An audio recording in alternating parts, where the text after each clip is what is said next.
All right, guys, I've started recording the session. I'm going to go ahead and share my screen just so I can show you guys what is in Schoology.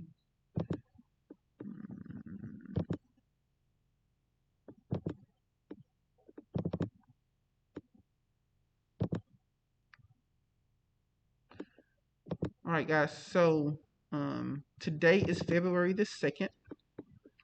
So let me go ahead and click on the folder for today. We're in the fourth 6 weeks.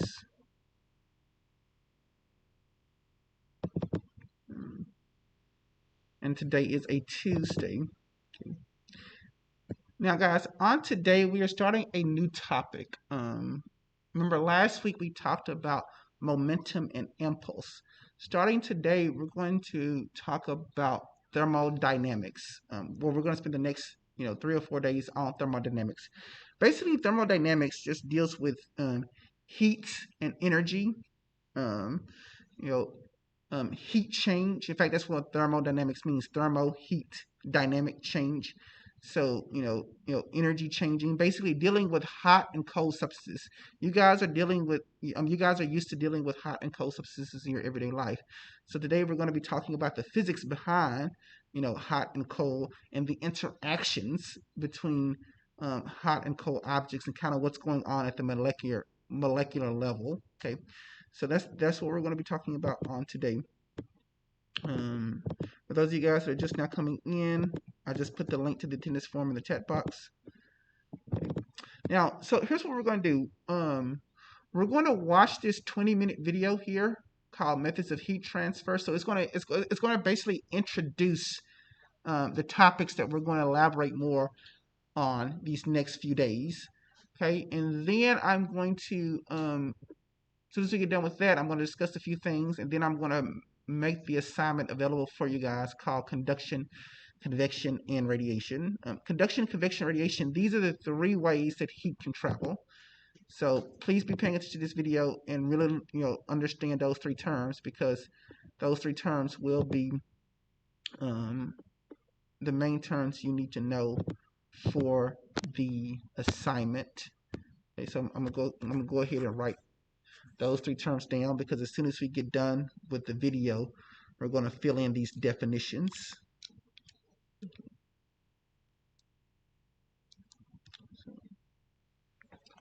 So the 3 ways that heat can travel are by conduction,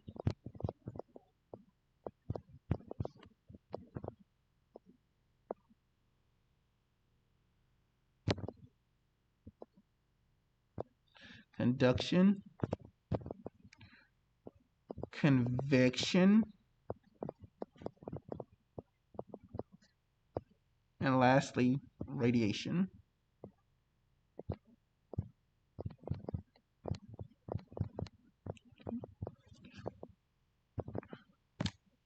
And they will elaborate more on these 3 terms in the video.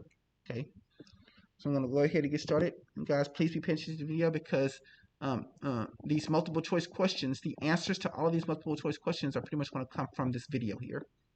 Okay, so I'm going to go ahead and play it for you guys now.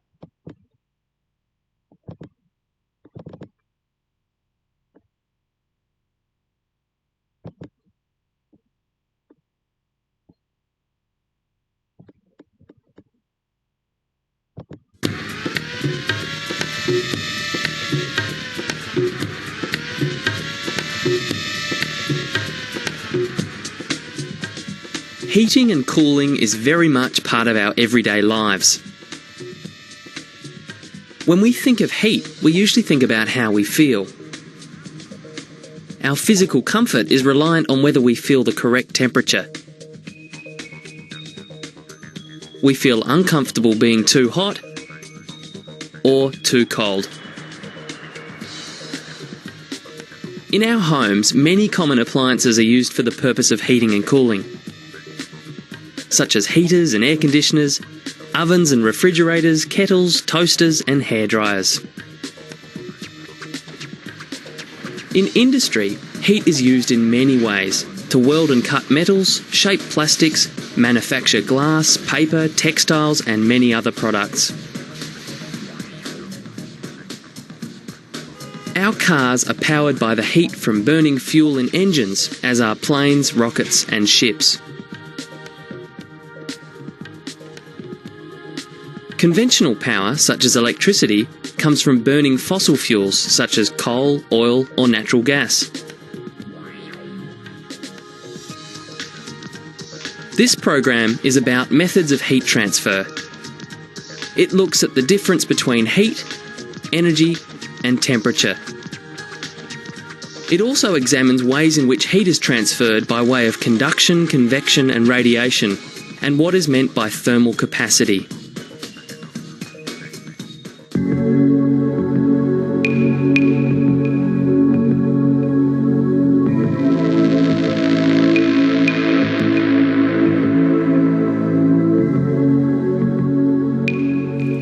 Heat is a form of energy, and energy is regarded as the ability to do work or cause change. Or, to put it more scientifically, work is a measure of the amount of energy transferred.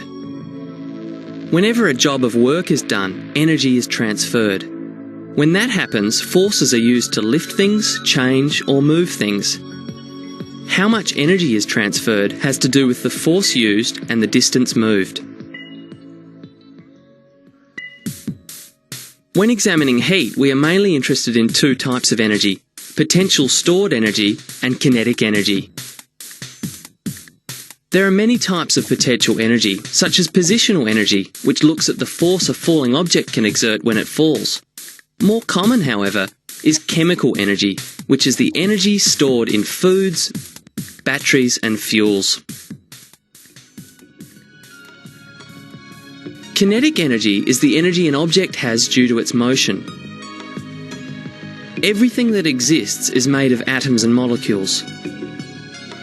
These tiny particles are constantly moving, and this movement is an example of kinetic energy.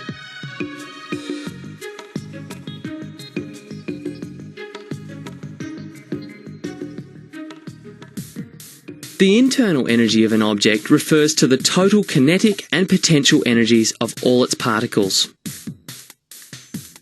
Since energy is so often being transferred from one form to another, it is measured in the same units. Regardless of the type of energy, the unit of energy measurement is the joule.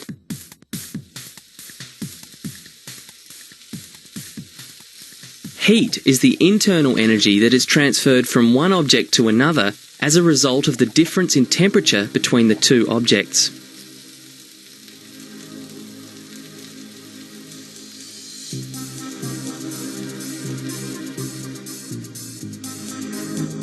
Temperature is the measure of the average kinetic energy possessed by moving particles.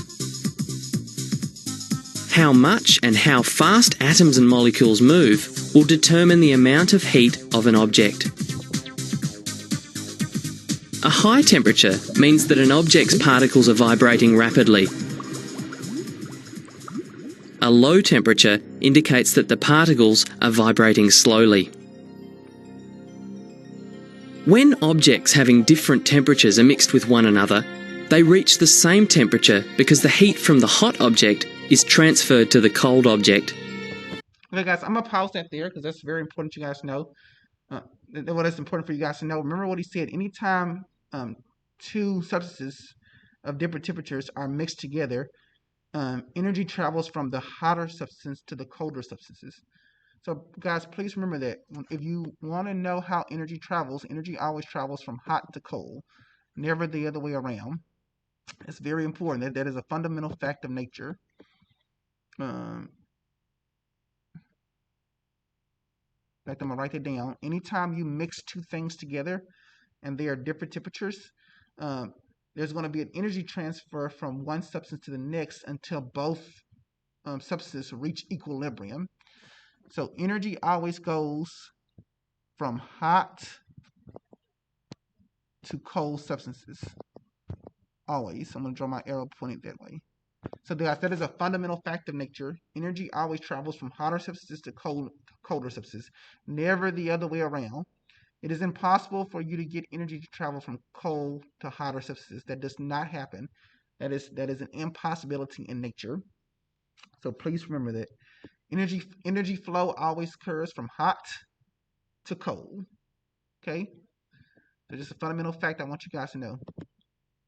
Okay, keep playing the video.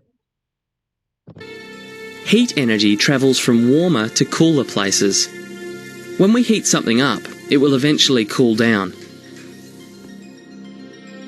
When we cool something down, it will warm up again. All objects return to room temperature either by giving out or taking in heat. We use thermometers to measure temperature.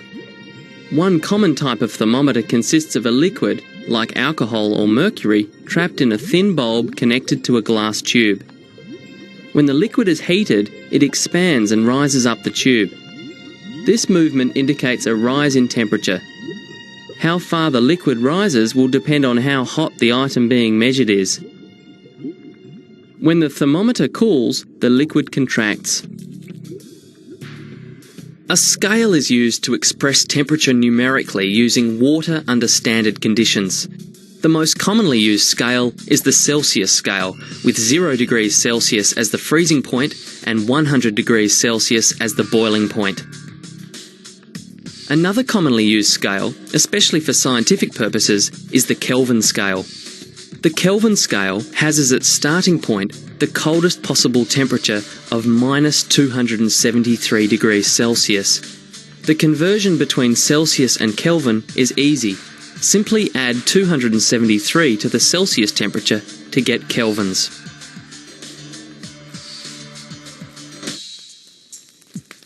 Heat is energy transferred as a result of temperature difference. Temperature measures the average kinetic energy of the molecules of an object. An object will be hotter or colder depending on how rapidly its particles are vibrating. Internal energy equates to the total energies, potential and kinetic, of all the molecules of an object. Energy is measured in joules, whilst temperature is measured on the Celsius or Kelvin scales. Heat flows from a hot object to a cold object.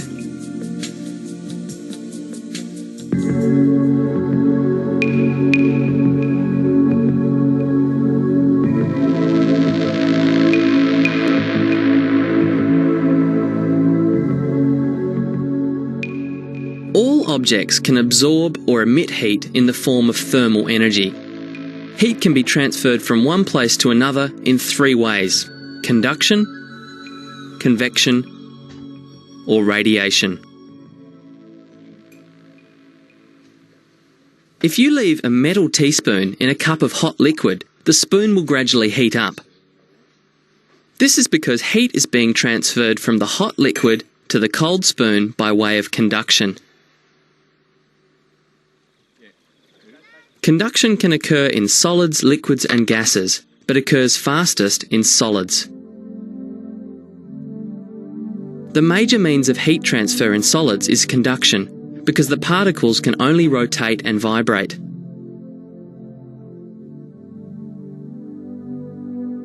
When a solid is heated, its particles gain kinetic energy and move more vigorously. As each particle's kinetic energy increases, it passes this energy onto its neighbouring particles, which in turn passes it on to its neighbours, and so on. Guys, I'm gonna say this here. You get conduction primarily from 2 objects touching each other. So, guys, remember that conduction occurs whenever you have contact or touch. So, for example, let's say I have 2 objects here. If I have 2 objects, and imagine that one of the objects were hotter than the other object, if I take those 2 objects and I touch them, energy is going to transfer by means of conduction, which means there's energy transfer from the hotter object to the colder object, because basically these objects are touching, and so basically these particles, as they're vibrating, they're passing along energy to the other particles that they are in contact with. Okay, so remember that conduction primarily occurs through touch or contact. Okay, and as they said in the video, it is more efficient in solids than anything else. So conduction is more efficient in solids than in liquids and gases. And that would make sense, right? Because in solids, the particles are really close together, and so they're more likely to touch and come in contact with each other. So remember that the first way that energy can flow is through conduction. That is the first method of energy transfer, conduction. Energy transfer by touch or contact.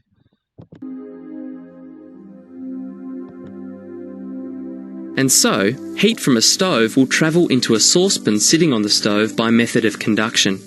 In this case, the particles on the base of the saucepan, closest to the heat, will begin to vibrate more quickly as they are exposed to heat from the stove. The heat then travels through the pan in the form of kinetic energy as each rapidly vibrating molecule passes on some of its vibrational energy to its slower moving neighbour. Accordingly, the particles of the food inside the pan will also begin to vibrate more quickly as the saucepan heats up, thereby cooking the food.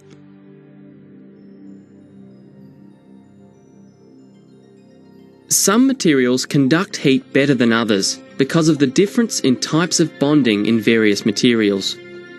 Metals are generally regarded as good conductors of heat.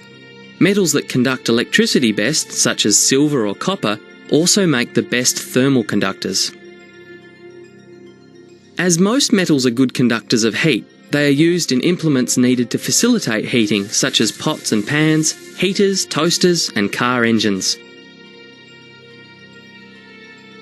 Poor conductors of heat, such as plastics, glass, wood, and some fabrics, are used for insulation. These materials can be used to keep heat contained and are used in the walls and roofs of houses or as the handles for pots and pans.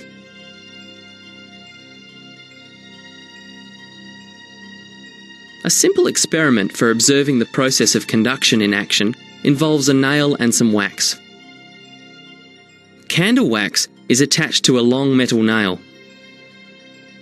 The nail is then held using a peg or a pair of pliers over a candle flame. As the heat is conducted along the metal nail, the wax will melt and drip off.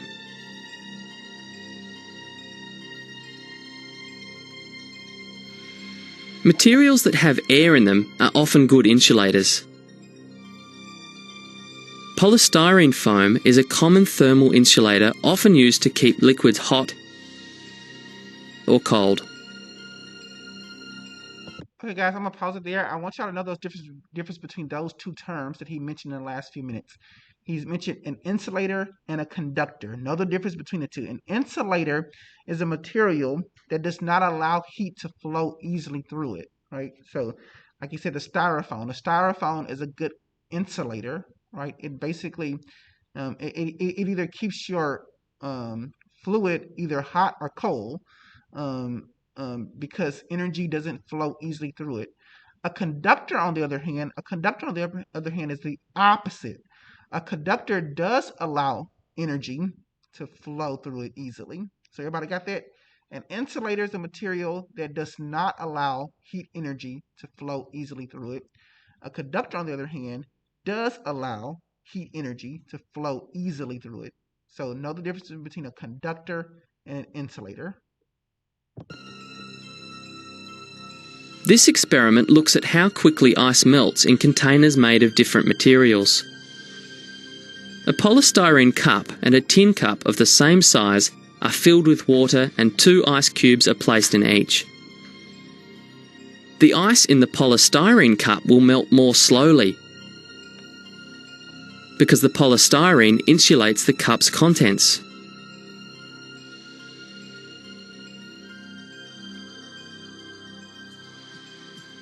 Conduction is the movement of heat through a material, usually solids.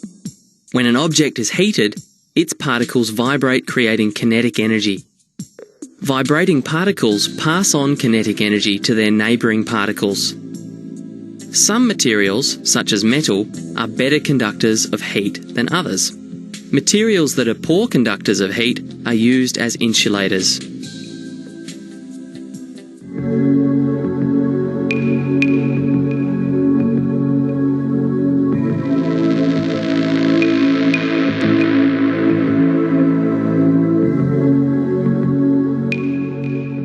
Convection is the usual method by which heat travels through fluids, that is, liquids and gases.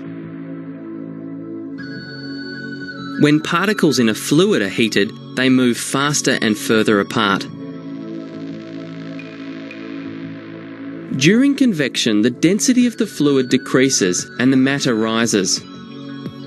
As the warmed fluid rises, colder, denser fluid moves in to replace the rising fluid. As the heated fluid cools down, it becomes denser and sinks, enabling the process to be repeated.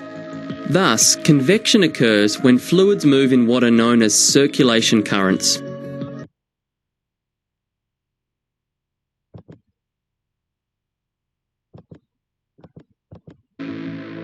During convection, the rising fluid. Okay, guys. So this is the second way that energy can travel.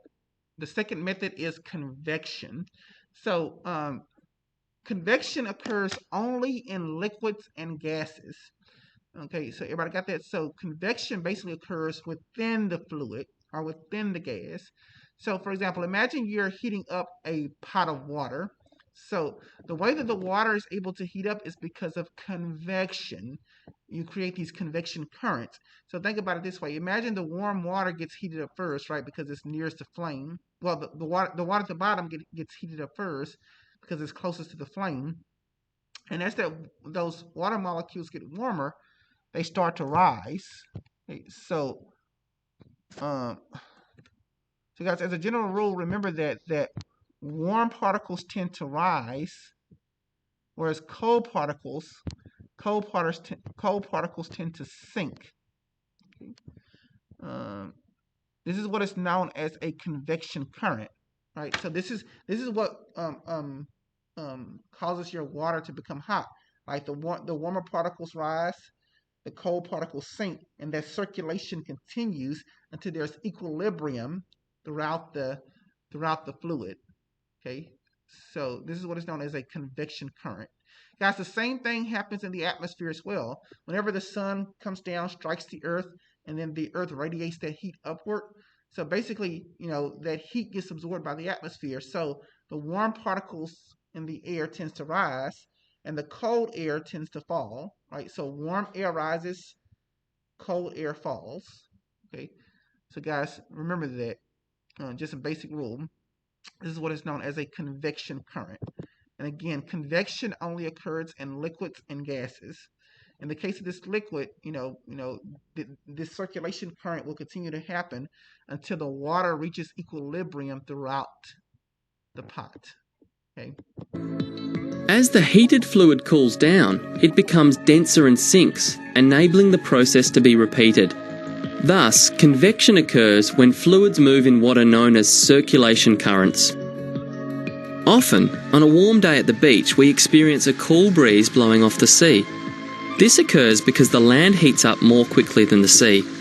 The hotter air over the land rises, and the cooler air over the water moves in to take its place. At night, this convection process is reversed. During the night, the land cools faster than the sea. The sea and the air above it is now warmer, causing the cooler air from the land to move in and replace it. This movement from land towards sea is called an offshore breeze.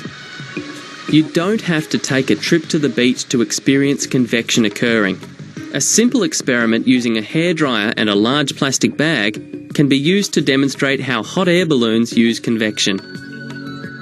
If you fill a freezer bag with hot air from a hairdryer, then turn off the hairdryer and release the bag, you can watch as the freezer bag drifts upwards into the air.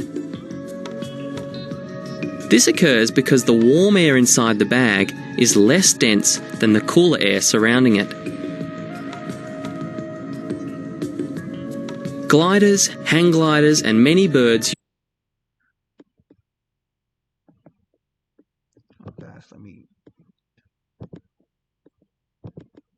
use hot air currents, called thermals, to give them lift.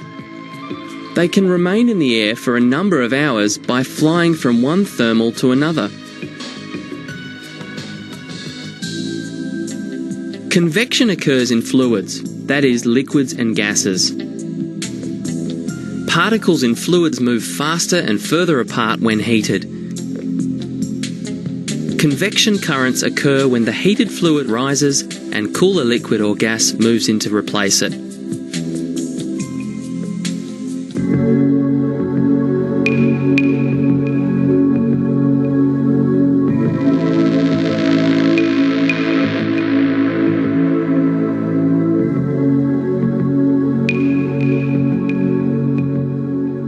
During conduction and convection, heat is transferred by vibrating or moving particles in contact with each other. It is possible, however, for heat to travel where there are no particles, such as in a vacuum. Heat transfer that occurs in this way is called radiation. Heat radiation is due to electromagnetic waves called infrared rays. The sun is a major source of radiated heat. Infrared rays travel through space at the speed of light to warm the Earth's surface.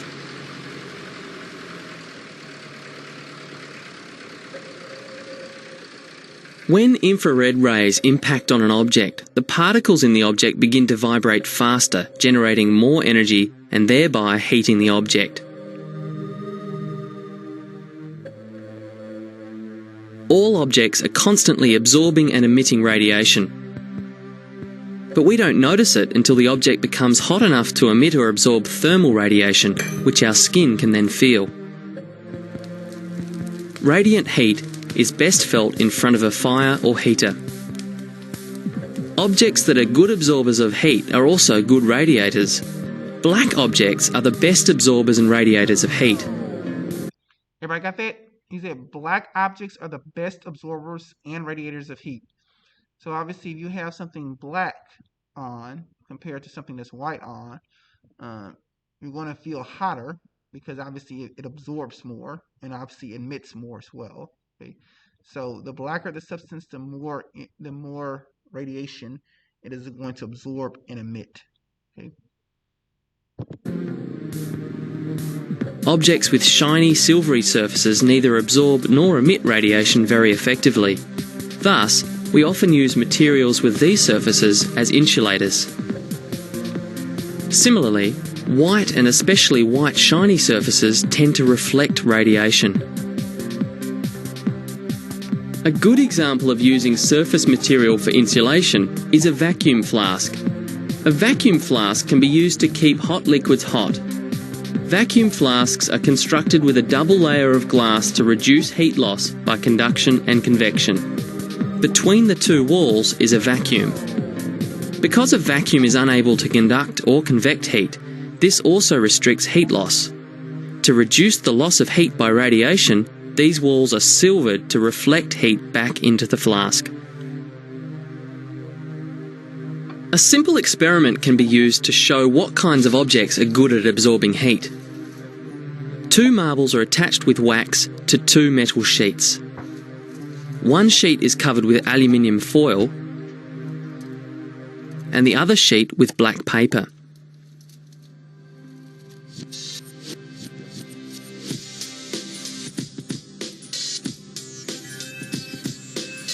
The two sheets with marbles attached are then placed about 20 centimetres apart.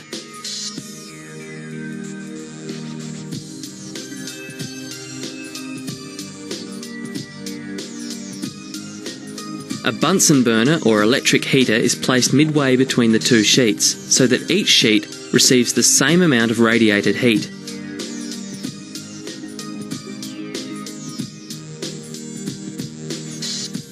The metal sheets absorb the heat, causing the wax to melt and the marbles to fall off. The marble on the black-lined sheet falls first. This is because the black paper absorbed heat more quickly than the foil, which reflected the heat away. Radiation doesn't need a medium for transfer. It can travel in a vacuum. Hey guys, just so you guys know what that term vacuum just means empty space.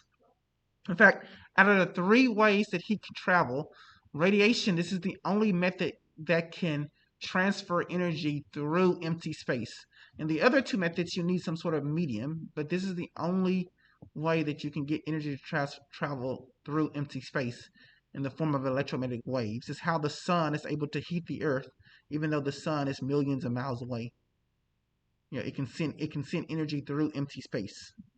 Electromagnetic waves travel through empty space. They do not need a medium. The sun is a major source of radiated heat. Heat radiation occurs as a result of electromagnetic waves called infrared rays. All objects absorb and emit radiated heat, yet some surfaces, such as black surfaces, absorb and radiate heat better than others, such as white or shiny surfaces.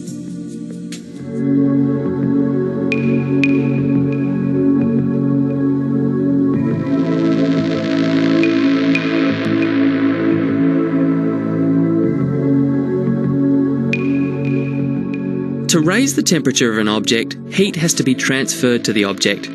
However, not all substances experience the same rise in temperature when heat is added. The capability of a substance to absorb energy in the form of heat for a given increase in temperature is called specific heat. The specific heat of a substance is the number of joules needed to raise 1 gram of the substance by 1 degree Celsius.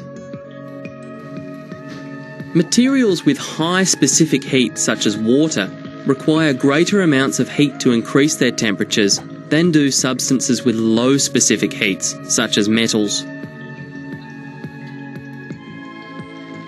Many living creatures respond slowly to changes in the temperature of their surroundings because of the high heat capacity of their body fluids, which are comprised of mostly water.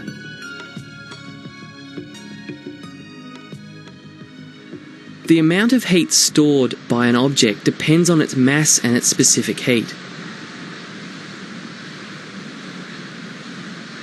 The total amount of heat stored is called its thermal capacity. The thermal capacity of an object is sensitive to the size of the object. For example, a swimming pool full of water has a greater thermal capacity than a bottle of water.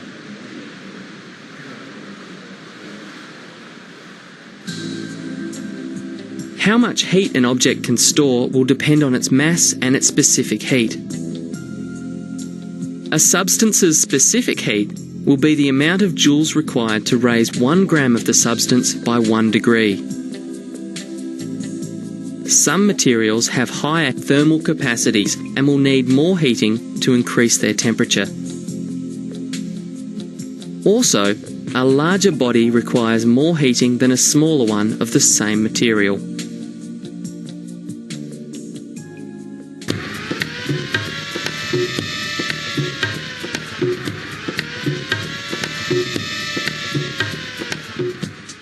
Heat plays a vital role in our everyday lives, both at home and at work. The sun is our greatest provider of heat. However, heat also occurs as a result of many physical and chemical changes. Heat energy can be transferred through processes of conduction, convection, and radiation. Equally, it is important to note the many factors at play when referring to these different methods of heat transfer, some of which include the type of material, its surface, its specific heat, and its size.